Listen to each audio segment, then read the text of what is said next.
welcome back to my channel. Kaylin here at Full Purpose and Heart, and I am going to be showing you guys today my most favorite homeschool lesson planner that I use in my homeschool and I've been using for the last 6 years. Yes, this is a homeschool planner that I created because I felt like everything else out there had too much of everything that I didn't need, and I didn't want to be spending all of this money on pages that I wasn't going to use because they had like attendance pages or I don't know, all these seating charts and multiple planning pages that I felt weren't serving me. So anyway, let me just show you what my planner looks like and how I use it in our school. And then if it's something that you think might be helpful for you, then the description box below will have the link where you can grab it. So anyway, let's go ahead and talk about it.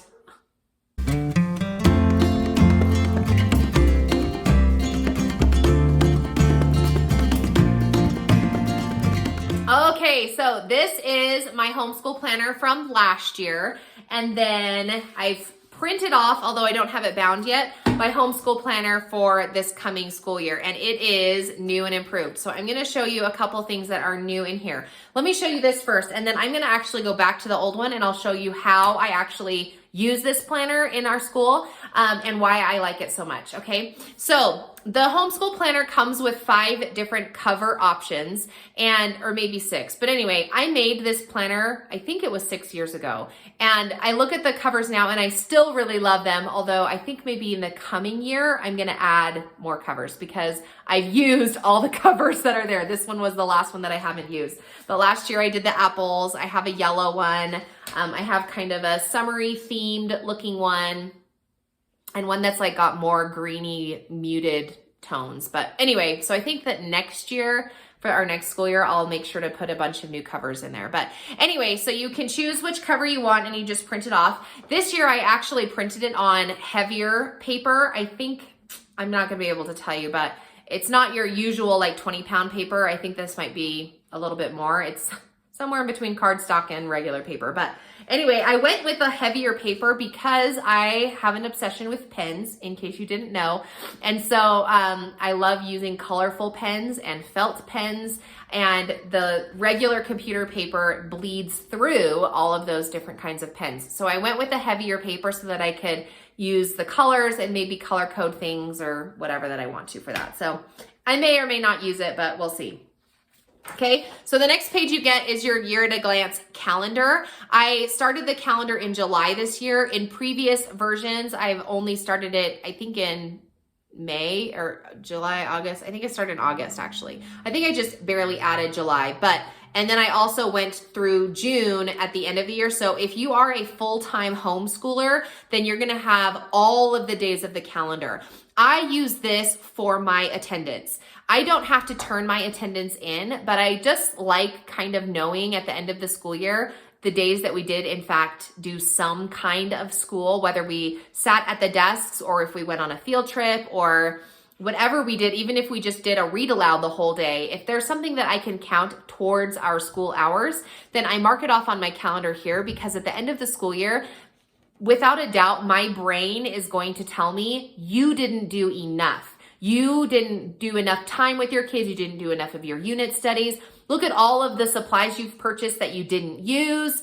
You're failing. Without fail, my brain is going to try and discourage me in my ability of doing homeschool to the capacity that I want to. So if I fill out a form like this, then it helps me be able to show my brain, look, we did do lots of school. We did a lot of things. And at the end of the school year, lots of times we'll do an open house where I'll pull out a bunch of stuff and be able to show. We do it mostly for my husband because obviously he lives here, but sometimes we'll invite cousins or grandparents to come be a part of our open house, just so that the kids can show off the things that they do. But that's another way that I try to prove to myself that doubting Thomas in my head, right? That little doubting voice that I listen to more than I should.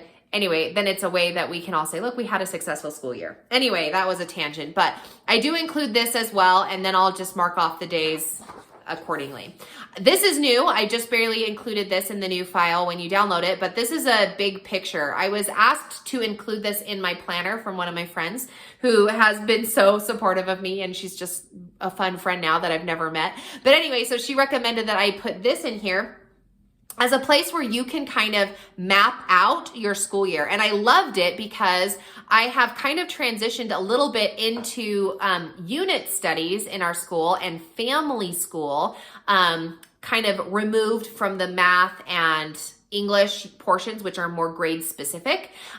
So anyway, this way you can kind of map out and you can say, well, this month we're going to do marine biology. This month we're going to do plants, maturation, like whatever subject areas you want to cover, then you can put that on this big picture and be able to see like what read alouds do you want to do in what months. So it's not really meant for an entire unit study map, but just kind of a general idea. Are there months you're going to be on vacation or taking trips? Are there months that you're going to be not doing school for whatever reason? So anyway, I just added this on here and I printed it on the back of my year at a glance so that when I flip it over, then I'll have that accessed right there. Okay, another new page that I just put in there, and I'm so excited about this. This was another recommendation, is to have a monthly goal section, a place where you can plan out your month and kind of doodle, I guess you could say, what kind of things you want to do. So I've put in here a focus area. So for me, the focus is going to be like a character study and what Bible stories we're going to be covering that month. Those are kind of my focus. You can make your focus anything that you want. Maybe you want to focus on a particular scripture that month. Maybe you want to focus on a science unit. It's a particular unit study is your focus. Something that you're going to do every day. Maybe you want to make some visual aids in your classroom that are going to kind of point to that focus. If you're doing memory work or poetry or something like that, then you can have like a bulletin board or an area of your classroom which is going to be focused on that subject or on that trait so that you can then keep pointing your kids' eyeballs to it. I'm sorry, I have something important. Can I go see if kids can play? Sure. Thank you. Mm-hmm. Okay, so the second box here is going to be the working on box. And in this box, I like to write down things that I'm carrying over from the month previous, maybe something that we hadn't finished or that we need to do more of, maybe a note to myself. So this is just like stuff that you're working on, okay, as a group or as a family or maybe a personal project. These are open boxes down here. I have 3 kids, so I put 1 box for each of my kids. And on here, I am going to write down for what month the specific lesson numbers that I want to finish. So for example, for my son for math, I'm going to say I want him to finish lesson number 20 through 36 by the end of this month, by the end of July or whatever, right? So that way I can give myself more of a specific goal. That's a little bit separate and kind of in a one place where I can look. Maybe you want them to read a specific book. Maybe you want to put, I don't know, whatever you want to put in here, you can be creative, probably more creative than me for this section. And then the notes section, this is where I will write down things like any supplies that I need to purchase for a unit study that we're doing. Or maybe I want to look up some camp or group or co-op that's going on and I want to see if that's something that we want to participate in. So any additional notes that you want to throw in, you could put in on this bottom box there. So I printed 12 of these for 12 months. I'll be honest, I don't think that I'm going to use this particular one consistently through the 12 months, but maybe I will. Usually I use my planner between the months of September through April-ish. So, and then the rest of it, I just either wing it or summer hits or something like that. But if you are a consistent 12-monther, then you're gonna want to print 12 of these. And then I opted to print my month in review on the back. This is another new page that I've just added into the planner this year. So I'll throw this in. If you have purchased the planner previously, it's on Teachers Pay Teachers, then just go to your My Purchases section in your account, and then you will see in there, it says update available. Just click the download because you get the free update, or you get the update on your, as a part of your original purchase. You don't have to buy it again to get the update. So anyway, this is another one. Now I have seen my friend, when she did hers, she put the monthly goals, she like divided up her calendar by month. So instead of putting all of the goals together, which is what I'm going to do, she put the monthly goals on the front, and then she put the weekly plans behind that. And then this was her last page. So it's a bit of a printing challenge, if you can organize your printing correctly to make sure that it prints properly, which is totally possible, and I do it for my personal planner. But for a quick print, I just printed them back to back. So this is the month in review. And this is, again, just a way where you can tell that negative Nancy in your brain that you didn't do enough, you weren't enough of anything, you're not pulling your weight as a homeschool mama. This is a place where you can write those notes and kind of journal out where you did and what you did and how you did, just to put that mindset in the right place, because you are doing a good job, but sometimes the world or your personal whatever feelings will get in the way and make you doubt your ability. And there's a lot of days where you're like, we're not doing school today, or we didn't do enough school today, or the kids were having a rough day, or it was too pretty outside that we didn't do school. That sometimes those days end up back to back to back. And by the end of 2 weeks, you're like, oh my gosh, we've only done 2 lessons of math in 14 days. This is a space where you can write down. So what did you accomplish? What were some big events that you had in your home? What was the most challenging? Things that you want to remember. Was there a funny thing that your kids said? Was there a fun moment or memory that you had that you want to have? Okay, so here's some projects. What are some projects you completed? What are you still working on? And what are some projects you hope to do next month? And then you can journal out some final thoughts that you have about the month for there. So again, I put all of my monthly goals at the beginning of my planner because I'll just flip to them at the beginning of the month. And also, because when I go start filling out my weekly calendars, I have not been as consistent at filling out week to week to week to week as much as I would want to.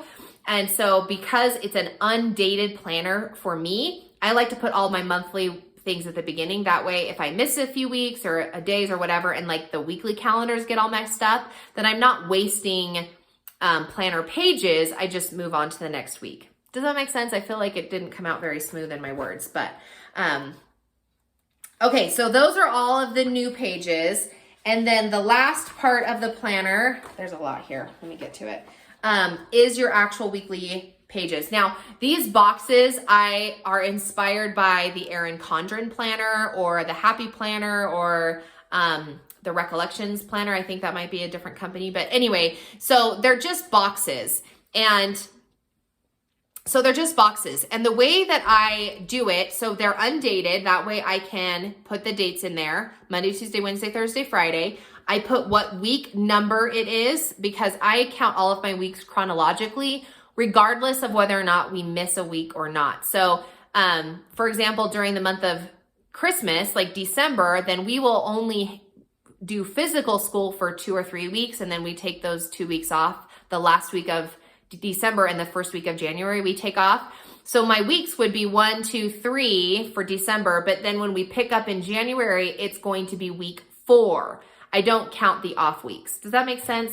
So anyway, that way I have them all numbered here the way I want. Now up here, I put subject, subject, subject all the way across the page like this. I'll show you the one that I've already filled out so you can see how it looks. But anyway, so I have 5 subjects across the top and then like a little section where you can do some more notes.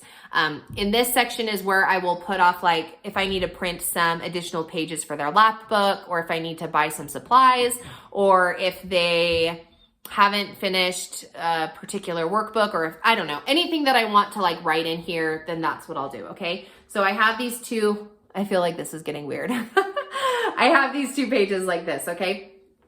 Now for me, the way that I do my planner, let me show you on this last month's planner or this last year's planner. Okay, so the way that I do my planner is I divide this up by my kids and our family studies. So the first one is gonna be our family studies. This is like in that box that says focus. Let me show you on here again. Not like it matters, but anyway, this box right here that says focus, that's what this column right here would represent. So if you're doing a poetry or a scripture unit or something like that, that's what this is. So for me, this was always our scripture study time. If we had any activity that we went with it, back when we were doing character studies at the beginning of the year, those were in there. We did our states. I threw that in there as well. So this was just kind of one section for family school. And then this is the unit study that we were doing because we did all of our elective subjects were unit studies. including history, I guess. But anyway, so history and science and art and what else did we do? Cooking or whatever, which we never got to. But if we did an artist or music or composers or anything like that, then that would be like a unit study. And I would just write in here everything that we did. And then for the remaining 3 boxes are 1 box for each of my kids. So I have my oldest, my middle child, and my youngest right here. So that's how I divide it up. If you have 5 kids, then maybe you want to do kid, kid, kid, kid, kid. Or if you have more than 5 kids, maybe you want to put your kids down this line, right? I don't know. I don't know how you would do it if you have more than 5. Then maybe this wouldn't be a very good one for you. But so this works for me because I can have some family school subjects and then I do my personal kids. And for each kid, I just divide it up. So they would have math, spelling, this is Explode the Code, language arts, geography, and reading. So anyway, I just kind of like, and these like kind of changed as the year went on. Like we did different math units or we dropped geography and we picked up a handwriting course or something like that. So it's always kind of very alive. It's ever changing and growing. So that's why I leave these boxes blank and I don't like actually print in there what the subjects are for each school year because I feel like then it's just a mess as the year goes on. Okay, so now for the highlighting. This is how I track the stuff that we actually accomplish. So typically like on a Friday, Saturday, Sunday, I will do the next school week and I'll fill out, okay, so let me back up. At the beginning of the chunk of time that I'm planning for, typically between 4, 5, 6 weeks is about how much time I plan for, covering about 1 unit study. So sometimes it's like 4 weeks, but anyway, then I will fill these 2 columns out for the duration of the unit. So I will do all of the plans 1 week at a time and kind of fill them in on what days are we going to do what. So those 4, 5, or 6 weeks will actually be filled out in the planner.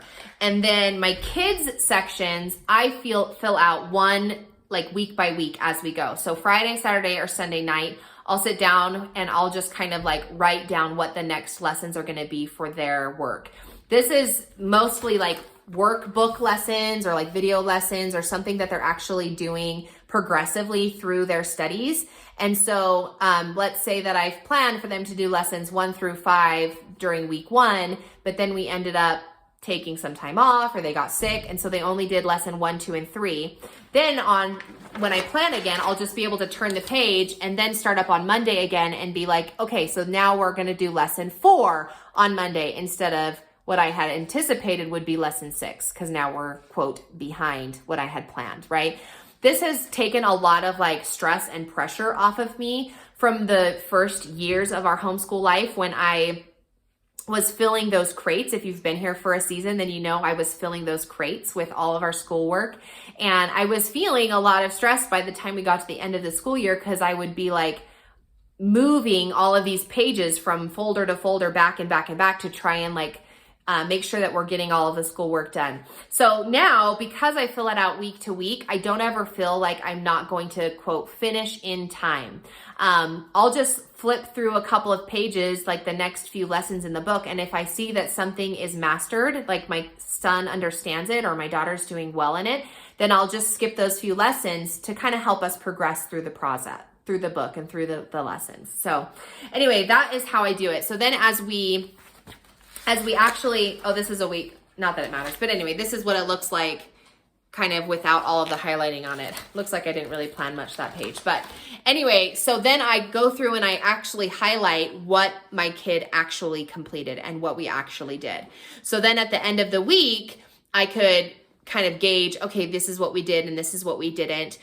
There was a season when I was having to report every week to our, this like third-party school district that we work through to get some financial aid. And I had to report every week what we actually did. And this was a really easy way for me to do that because at the end of the week, I just flipped my book open and I could write what it was that we actually accomplished during that week and submit it to the people that needed to look at those things. This year, I didn't have to do that, but I still appreciated just being able to see what we finished and where we're at and kind of how we were moving along. So Anyway, that's how I did it. I do go down and have it bound. So I go to an office supply store or some kind of office help store, right? We have a local one here that also sells scrapbooking stuff.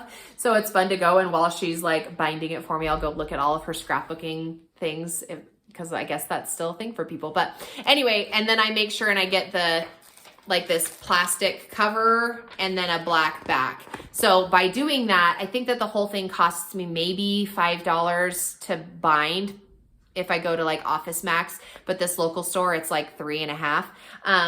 And it depends on how thick it is. So this coming year is quite a bit thicker because one, I used thicker paper, and also I have all of those like gold pages. So you can see like it's gonna be a little bit heftier of a book, but I'm kind of excited about that because I'll be able to actually go through and plan and use my big colorful pens that I love, and really like planning just really fills my soul. And when I do it before the school week begins, then I feel like we have a much more successful school week, and it kind of helps tame that part of my brain that is always like, you know, you should be doing more, you need to get more, do more, think of more stuff because you're not doing enough. So anyway, that's my lesson planner, and that's why I do it. And I feel like it cuts out a lot of stuff that I don't need, but it provides me with the plans that I need to make a successful week for my kids each week that we have our school days. So anyway, again, the description box below, it is in my Teachers Pay Teachers shop if you would like to go and purchase yourself a copy, and then you can print it off for, you know, all the pages that you want for successive years. And I'll just throw this in, is that I do update the calendar portion of it. This part, I update it year to year. So usually it's about May that I upload it. So for the next school year, so May 2023, then I will have uploaded it for the next school year for those of us that like to get ahead of our planning. And then I think next year, 2023, I'm gonna throw in some new covers for those of us that just like options. So I'll keep the old ones in there too, but then I'll add a third file in the zip drive, and it'll have all of those fun covers that I come up with. So anyway, hopefully this was a good video for you guys, and that it's a planner that you can utilize and find value in, and be able to help yourself plan for the school year. So anyway, have a great day, guys, and we will talk to you in the next video.